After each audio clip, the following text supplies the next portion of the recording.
Musta ang balik sa office? Hindi ka nga dito.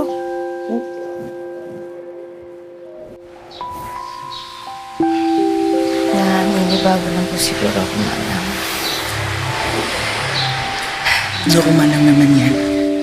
Basta, huwag mong mamadali ng sarili mo, ha?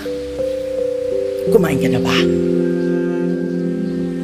Sige, magka-clock out lang ako. Hintayin mo ako, ha? Kain tayo. May baon ako, sinaing na tulingan. Sarap! Sige po, at sunod na lang po kayo sa taas. Sige, sige.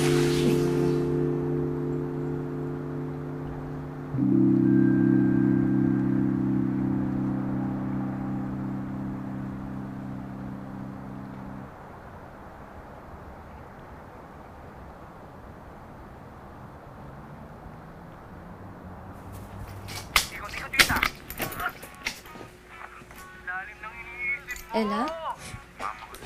Patay. Anong ginagawa mo dito? Nakikinood po ako ng TV.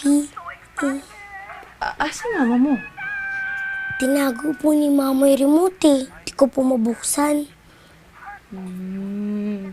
Paano ka nakapasok dito? Siyempre, binuksan ko yung pinto. Paano nga? Yung susi po, nasa ilalim ng doormat. Pinakita po kasi ni Kuya Andy sa akin kung saan niya tinatago. Sabi niya po sa akin, punta lang daw po ako dito. Pag hindi daw po ako pinapayagan na manood ng TV sa bahay. Tinago niyo talaga sa akin yan ng Kuya Andy mo? Opo, baka daw po kasi magalit ka eh. Kasi tataas ang bill ng kuryente. Di ko na po nakikita si Kuya Andy.